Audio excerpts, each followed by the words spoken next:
आइए जानते हैं आज की कुछ प्रमुख अंतर्राष्ट्रीय खबरों को। पहले एक नजर आज की हेडलाइंस पर। कश्मीर में आईटीबीपी की बस खाई में गिरी, 7 जवानों की मौत। बस में 41 जवान सवार थे। सभी अमरनाथ यात्रा से ड्यूटी करके लौट रहे थे।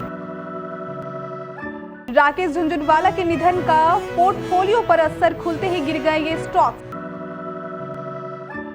कश्मीरी पंडितों पर टारगेट अटैक, आतंकियों ने शोपियों में सेब बागान में काम कर रहे 2 भाइयों को गोली मारी।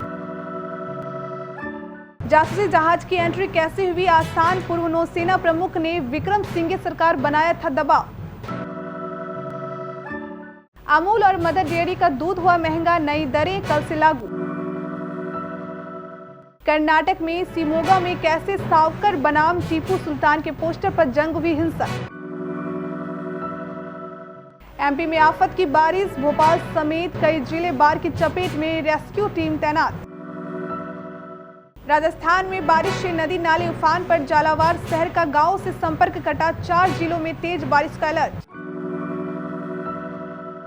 संघर्ष निरंतर जारी है, अब पठान की बारी है, बॉयकॉट गैंग ने अब शाहरुख खान पर साधा निशाना। फीफा में सस्पेंड करने पर एक्शन में केंद्र सरकार, मामले पर कल सुप्रीम कोर्ट में होगी सुनवाई। कश्मीर के पहलगांव में मंगलवार सुबह 11:10 पर भारत तिब्बत सीमा पुलिस बल की एक बस 100 फीट गहरी खाई में गिर गई। इस हादसे में 7 जवानों की मौत हो गई। बस में आईटीबीपी के 39 और जम्मू कश्मीर पुलिस के 2 जवान सवार थे। हादसे का कारण बस का ब्रेक फेल होना बताया जा रहा है। सभी जवान अमरनाथ यात्रा से ड्यूटी कर लौट रहे थे। जवान अमरनाथ यात्रा के स्टार्टिंग पॉइंट चंदनवारी से पहलगाम आ रहे थे। बीच में ही ड्राइवर ने नियंत्रण खो दिया और बस खाई में जा गिरी। स्थानीय अधिकारियों ने बताया कि घायल कर्मियों को अस्पताल पहुंचाने के लिए बड़े पैमाने पर बचाव अभियान शुरू किया गया है। अनंतनाग के deputy commissioner doctor Piyush Singla ने एक मीडिया रिपोर्ट में बताया कि जेएमसी अनंतनाग, जिला अस्पताल अनंतनाग और एसडीएस सीर में घायल जवानों का इलाज किया जा रहा है। हादसे की खबर मिलते ही 19 एम्बुलेंस को घटनास्थल पर भेजा गया था। राकेश झुनझुनवाला की अचानक हुई मौत के बाद मंगलवार को उनके पोर्टफोलियो में शामिल ज्यादातर शेयरों में शुरुआती कारोबार में गिरावट दर्ज की गई। एप्टेच एलटीडी में सबसे अधिक गिरावट देखने को मिली। ये शुरुआती कारोबार में लगभग 5% गिर गया।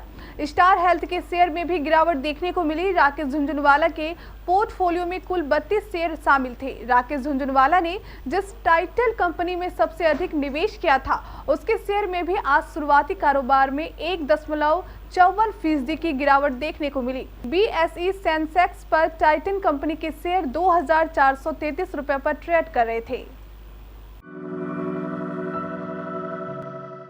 दक्षिण कश्मीर में एक बार फिर टारगेट किलिंग का मामला सामने आया है। शोपियां में मंगलवार को आतंकियों ने 2 भाइयों पर फायरिंग कर दी।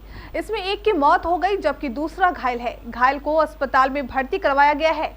सुरक्षा बलों ने इलाके की घेराबंदी कर दी है और हमलावरों की तलाश शुरू कर दी गई है। जानकारी के अनुसार छोटेपोरा इलाके में दोनों भाई सेब के बागान में काम कर रहे थे। इस दौरान वहां कुछ आतंकी आए और फायरिंग शुरू कर दी। गोली लगने से एक भाई की मौत हो गई। उसकी पहचान सुनील कुमार भट्ट के रूप में हुई है। वहाँ 4 बेटियों के पिता थे। वहीं उनका भाई पीताम्बर नाथ पंडित उर्फ पिंटू कुमार गंभीर रूप से घायल है। उसे अस्पताल में भर्ती करवाया गया है। भारत और अमेरिका की चिंता और तमाम विरोध के बावजूद श्रीलंकाई सरकार ने चीन के जासूसी जहाज युआन वांग 5 को हम्बन टोटा बंदरगाह में एंट्री की अनुमति दी। यह जहाज 21 अगस्त तक बंदरगाह में ही रहेगा। अत्याधुनिक ट्रैकिंग सिस्टम से लैस इस जहाज में बैलिस्टिक मिसाइल को ट्रैकिंग करने की क्षमता है। इसके अलावा हिंद महासागर में अपने सबमरीन ऑपरेशन को अंजाम देने से पूर्व शोध करने की क्षमता है। इस जहाज की एंट्री को लेकर दावा किया जा रहा है संभवतः चीन की शी जिनपिंग सरकार ने श्रीलंका पर दबाव बनाया होगा, लेकिन फैक्ट ये है कि पूर्व नौसेना प्रमुख एडमिरल ने विक्रम सिंघे सरकार पर दबाव बनाया था। अमूल और मदर डेयरी के दूध की कीमतें बुधवार 17 अगस्त 2022 से बढ़ जाएगी। अमूल दूध की दरों में की गई वृद्धि गुजरात के अहमदाबाद और सौराष्ट्र के अलावे दिल्ली व एनसीआर, पश्चिम बंगाल, मुंबई और दूसरे ऐसे सभी जगहों पर लागू होगी जहां अमूल के उत्पाद बेचे जाते हैं। Gujarat cooperative milk marketing federation ने अमूल दूध की कीमतों में 2 रुपए प्रति लीटर का इजाफा कर दिया है। इसके साथ ही मदर डेयरी ने भी दूध की कीमतें बढ़ा दी है। नई दरें कल यानी 17 अगस्त 2022 से लागू होगी।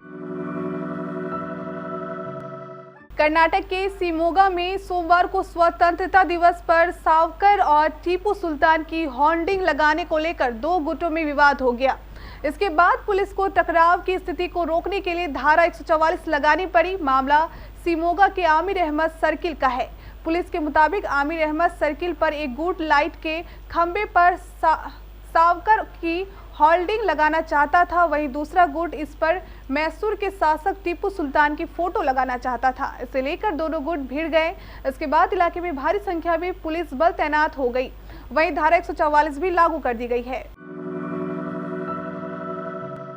मध्य प्रदेश में कई जिलों में लगातार हो रही भारी बारिश के चलते बाढ़ के हालत हो गए हैं। राजधानी भोपाल समेत कई जिले बाढ़ की चपेट में आ गया है। भारी बारिश होने के कारण बरगी, बारना, तवा डैम के गेट खोलने के कारण नर्मदा नदी का जल स्तर बढ़ा है।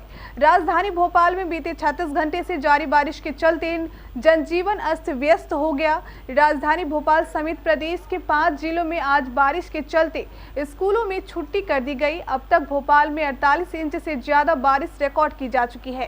साथ ही भोपाल में सभी डैम, कोलार, केलियासोत, भदभदा डैम के सभी गेट खोल दिए गए हैं। बंगाल की खाड़ी में आए सिस्टम के कारण राजस्थान के दक्षिणी हिस्से में भारी बारिश हुई। बांसवाड़ा, झालावाड़, सिरोही, उदयपुर में पिछले 24 घंटे के दौरान 4 से 7 इंच तक पानी बरसा।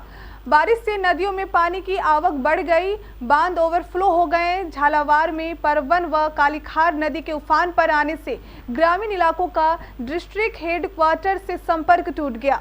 इधर जयपुर में सोमवार देर रात से रुक रुक कर बारिश का दौर चल रहा है। मौसम विभाग ने आज भी सिरोही, जालोर, उदयपुर, डंगूरपुर में रेड अलर्ट जारी किया है।